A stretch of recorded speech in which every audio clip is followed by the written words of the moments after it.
be nice, play nice, okay? Play nice, because you're gonna have a lot of control of a guy if you know how to use it the right way. And because it's so simple, people love this tactic, okay?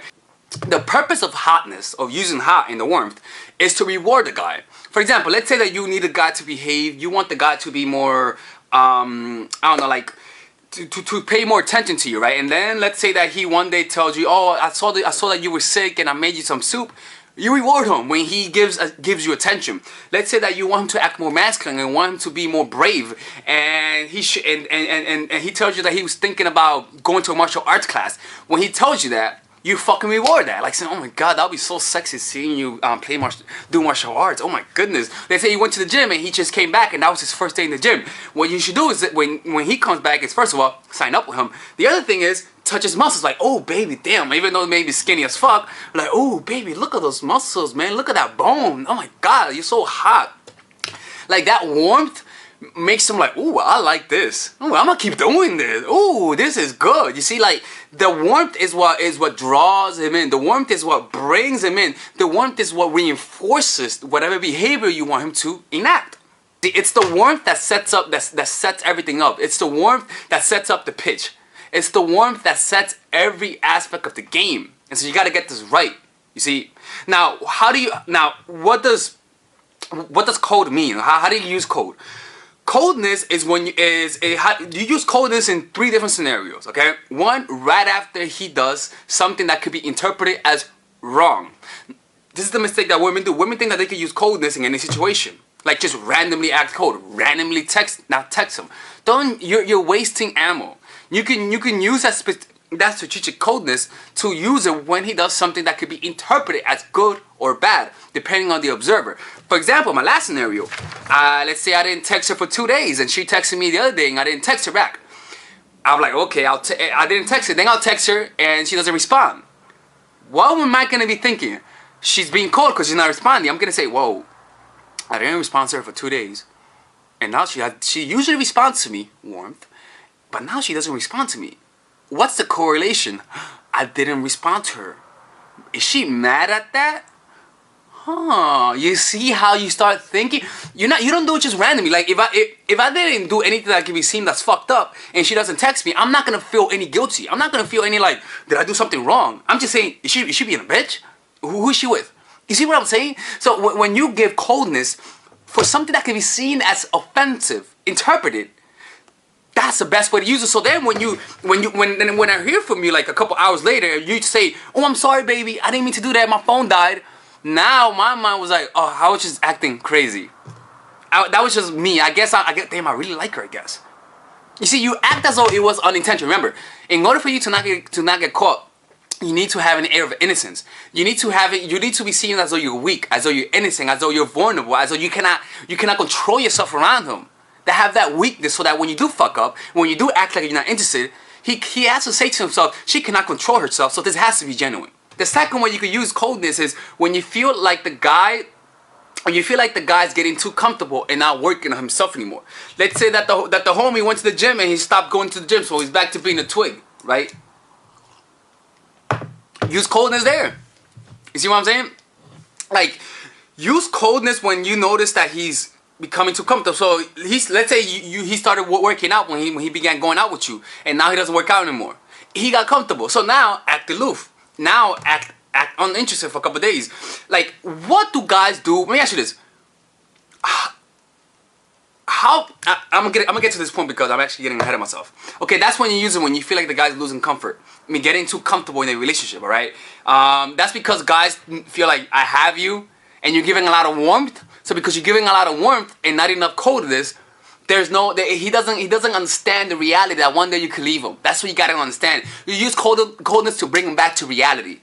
All right. Now the third way you could use it is when you rewarded a guy. Now when you reward a guy, don't just fucking reward him and leave it at that. Sometimes when you reward a guy, what you have to do next is have a period of coldness. Up, down, up, down, up, down. Because when you reward a guy, he starts working out. Ooh, nice twigs, nice muscles, right? Oh my goodness, he's so cute, right? And so now you reward him, now you validate him. In order for him to keep that motivation up, he has to feel like, I lost her validation. I need to gain it again. And he starts working out again. You see, like when you reward him to a point and then act cold again. So that he can feel like, needs to go work out again and go back again. You see what I'm saying? Like it's pretty fucking crazy, right?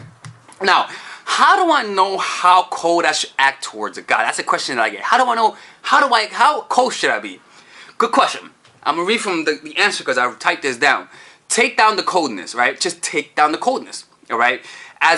Take down the coldness as the relationship progresses, all right? Tone it down. For example, when you barely know him, you can be cold through either canceling a date and not responding to a text message. You see that you could do that in the beginning. You know, you could do that. Nothing wrong with that. Guys will forgive you. When you create doubt, you're not making him feel like you're cheating. You're just creating. You're just stabbing at his ego. Like you're not good enough. And that makes him work for you more. Now, other ways you can use hot and cold is having contradicting personality traits. Like again, one day you're more critical, and the next day you're more accepting of the person. One day you're happy, and the next day you're sad. One day you support him, and the next day he's supporting you.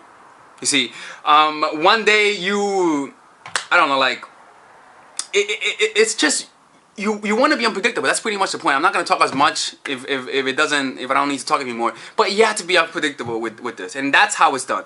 All right, ladies and gentlemen, if you guys ever want to learn how to use your feminine energy to influence people, learn how to use your masculine energy to become more assertive, and also learn how to blend both energies to improve your dating life, your spiritual life, honestly, your relationship life, your family life, your career life, this is the course for you. If I had to make a course for my nieces, I have two nieces, one is 19 and one is 15. 16. Holy shit.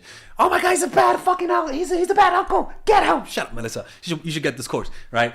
And this is the course that I will make for them. So, for example, watch the curriculum, right? In the first week, we're going to be showing you how to establish a strong masculine foundation without letting it hurt your feminine energy.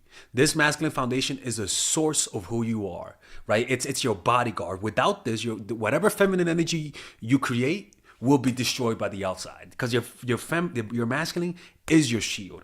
So we'll talk about goal setting. We'll talk about how to develop a serious attitude.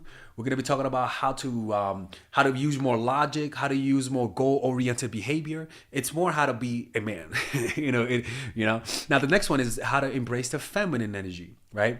This one will teach you about how to minimize excessive masculine traits, developing self-awareness, healing abundant feminine energy, regulating your emotion, mastering voice qualities and facial expressions, surrendering control, and allowing pain to be felt.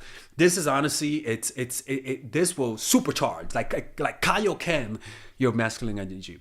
After that, we have femininity in the workplace and how to be feminine in the workplace without letting people take advantage of you, and the nuances of how women on power should behave versus women who are subordinates in the workplace, and even the dress code. This is based on psychology, people. It's kind of insane. I'm actually excited about this one. The next week, we talk about navigating the labyrinth of male and female friendship. And this, a lot of women find confusing, so we talk about that. And how to identify envious friends, how to identify the good friends, how to keep male friends, and how to keep female friends. Week 5, we talk about how to release the burden of the past and stop and destroy mental projections. This is actually really powerful. And then week 6, we talk about how to increase your observational power so that you could read people better.